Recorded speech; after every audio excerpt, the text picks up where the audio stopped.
ఎందుకంటే ఒక డైరెక్టర్ ఒక ఆయన ఎన్నో కష్టాలు పెట్టారు. ఫస్ట్ ఆఫ్ ఆల్ మనకి ఏంటి ఆయన సినిమా కోసం ఎంతగానో ఫ్యాషన్ ఉంటుంది కాబట్టి అంటే కొన్ని నేనేం చెప్తాను అంటే ఇవన్నీ పక్కన పెడితే అర్థం కావు చెప్తే సినిమా అనేది సినిమా లాగా చూడండి అనమాట. అంటే కొన్ని సినిమాలు కొంతమందికి సెట్ అవుతాయి, కొంతమంది సెట్ అవ్వదు అనమాట. అలాంటిది మనకి మారుతి గారు ప్రభాస్ గారి మీద కొద్దిగా ఎక్స్పెరిమెంట్ చేశారు. కొద్దిగా వేరే జోన్లో చూపిద్దాము, క్లీన్గా అయిపోయింది. దాని తర్వాత రా మూవీ అయిపోయింది, బాహుబలి 1, 2 అలాంటి సినిమాలు అయిపోయాయి.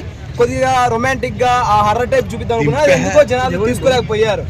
అలాంటి దానికి మనకు సినిమా హిట్ అయితేనేమో మన ప్రభాస్ గారు, ఫ్లాప్ అయితేనేమో డైరెక్టర్ గారు అంటే కాదని చెప్పి నా అభిప్రాయం అన్నమాట. స్టార్టింగ్ నుంచి కూడా ఓవర్ హైప్ ఇచ్చేసి స్టేజ్ మీద ఏడ్ చేసి డైరెక్ట్ గా నైట్కి వచ్చేసేయండి అని చెప్పేసి ఓవర్ యాక్టింగ్ కూడా అవసరమా అని చెప్పేసి అంటున్నారు. అది సెల్ఫ్ కాన్ఫిడెన్స్ అని చెప్పుకోవచ్చు కదా, జనాలు తీసుకోలేకపోయారు అంతే. నాకు కూడా సెల్ఫ్ కాన్ఫిడెన్స్ ఉంది, నేను ఎందుకు చెప్తాను అనమాట. తీసుకుంటే తీసుకోండి, లేదంటే లేదు. అలాగే ఆయన ఓవర్ కాన్ఫిడెన్స్ తో సెల్ఫ్ కాన్ఫిడెన్స్ తో చెప్పాడు ఆయన సినిమా మంచిగా ఆడాలని, ముందుకెళ్ళాలని చెప్పి. ఎక్కడో డిసప్పాయింట్ అయితే అయ్యింది, దాన్ని జస్ట్ తీసుకోలే కానీ అడ్రస్ పెట్టేది కదా అని చెప్పి చెడు కావాలని. అంటే సెకండ్ పార్ట్ అయినా కొద్దిగా బాగా తీస్తాడు అనే ఫీలింగ్ తో పంపించామని అంటున్నారు అన్న, దాని గురించి ఏమంటారు? ఏం పంపించారు ఫస్ట్ అంటే మేకప్ కిట్లు కావచ్చు, రకరకాల మన మాటలు చెప్పుకోలేం కొన్ని, అవి కూడా పంపించారు. అదేదో మంచిది కెమెరా పంపించు కాబట్టి ఇంకోటి ఏదో తీసుకోవడానికి ప్రయత్నం చేయడానికి ఏదో చెప్తాడు. అలాంటి పంపితే ఉపయోగపడతాయి, ఇలాంటి పంపితే చెత్తవి చెత్తనాపులు పంపించాడు అనమాట. అది గుడ్ థింగ్ కాదనమాట. సరే ఓకే, ఆడు పంపించినాడు ఎవరైతే ఉన్నాడో ఒక షార్ట్ ఫిల్మ్ తీసి ఒక 10K వ్యూస్ కొట్టమని చెప్పండి, ఐ విల్ సెండ్ 10K. ఓకేనా? అంటే ఎటువంటి ఏరే వాళ్ళ ప్రమేయం లేకుండా, నిజంగా చెప్తాను ఈ మాట, ఎటువంటి వాళ్ళ ప్రమేయం లేకుండా ఒక షార్ట్ ఫిల్మ్ తినడానికి ఎంతోమంది ఆర్టిస్టులు ఎంతోమంది కష్టాలు పడి ముందుకెళ్ళి తీతంటే, అలాంటిది అంతమంది కళాకారులను పెట్టుకుని అంత పెద్ద హీరో పెట్టుకుని ఎన్నో రాత్రులు కష్టపడి ఉంటారు. అలాంటిది మీరు ఆయనకి అలా పంపించడం అనేది మంచిది అని చెప్పి నా అభిప్రాయం.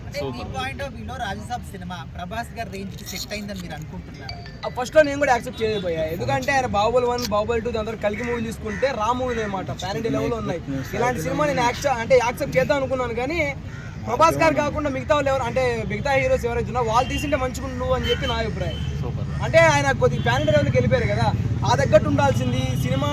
ఒప్పుకోకపోవడం కాదు కానీ ఆ సినిమా ఎందుకో ఆడియన్స్ తీసుకోలేకపోయింది, అది స్టోరీ. సో ఇవన్నీ తట్టుకొని మారుతి గారు మళ్ళీ బయటికి వచ్చి సినిమాలు తీస్తారని అనుకుంటున్నారు. 2 తీస్తారనుకుంటున్నారా? డెఫినెట్లీ, ఎందుకంటే మంది కింద పడిన తర్వాత పైకి ఎగురుతుంది అనమాట. అలాగే ఇవన్నీ తీసుకున్న తర్వాత ఆయన ముందుకు వెళ్తాడని మనస్ఫూర్తి కోరుకుంటాను. ఫ్యాన్స్ సినిమా ఫెయిల్ అయింది కాబట్టి ఖచ్చితంగా పంపిస్తారు, కానీ ఏంటంటే పంపించద్దు అనే మారుతి సినిమా తీసిన సినిమాలు కొన్ని హిట్ అయినా ఉన్నాయి. అప్పుడు బ్లాక్ బస్టర్ అయినప్పుడు అప్పుడు పంపించకుండా ఇప్పుడు ఎందుకు పంపిస్తారు? అంటే ఇష్టం ఉన్నట్లు పంపిస్తారా? ఎవరు ఇచ్చారు మీకు పంపడానికి? ఎవరు చెప్పారు? అంటే ఆయనే ఓవర్ కాన్ఫిడెన్స్ తోని మరి ఆయన ఫ్లాట్ చేశారు అంటున్నారు కదా. కరెక్ట్, ఇది కరెక్ట్ కాదు పంపించడము. సినిమాలో జీవితం ఏదైనా తప్పులు చేస్తారు, మళ్ళీ అవి కరెక్ట్. ఇప్పుడు 2020 నెక్స్ట్ ఇయర్లో స్పిరిట్ వస్తుంది, అప్పుడు ఆ సినిమా బ్లాక్ బస్టర్ అని చెప్తారు చాలా మంది. అప్పుడు పంపిస్తారా? పంపారు కదా. అప్పుడు మారుతి డైరెక్టర్ మెచ్చుకుంటారు. మరి ఇప్పుడు ఎందుకు తిడతారు? సినిమాలు ఎవరు కించపరచం కరెక్ట్ కాదు. సినిమాలో ఎవరైనా చూస్తే చూడండి, లేకపోతే చూడకుండా మానేయండి. ఫ్యాన్స్ అన్నంగా చూస్తారు, చూస్తే వెళ్ళిపోండి. బాలేకుంటే ఇట్లా బాలే అట్లా బాలే అని చెప్పొద్దు సినిమాలు ఎవరైనా. అంటే మీ పాయింట్ ఆఫ్ వ్యూలో రాజసభ సినిమా ప్రభాస్ గారి రేంజ్ కి సెట్ అయిందని మీరు అనుకుంటున్నారా? సెట్ అవ్వలేదని అనుకుంటున్నాను. సెట్ అవ్వలేదు అంటే దాంట్లో కొంచెం బాగాలేవు అన్ని, కొంచెం గ్రాఫిక్స్ కానీ స్టోరీ కానీ ఏం లేదు. ఆ సినిమా చూడాలంటే సింపుల్ ఏంటంటే రాజస్థాన్ సినిమా ఎట్లుంది, ఇది కూడా రాజస్థాన్ సినిమా అట్లే ఉంది. మరి అలాంటప్పుడు ఫ్యాన్స్ అట్టడంలో కూడా తప్పు లేదు కదా? తప్పు లేదంటే మరి సినిమా చూడాలంటప్పుడు ఒకటేమో 300 బొక్క సినిమా అంటాడు. అంటప్పుడు సినిమా ఎవరు చూడమా? నీకు టైం పాస్ సినిమా చూడమాడా? సినిమా పిచ్చిన అయితే సినిమా చూడాలి, రావాలి, సినిమాని ఎంకరేజ్ చేయాలి. సినిమా అలా చూడొద్దు. బయట ఫ్యాన్స్ చాలా మంది ఎప్పుడైనా నీకు దొరికితే పట్టుకొని కొడతారు కూడా.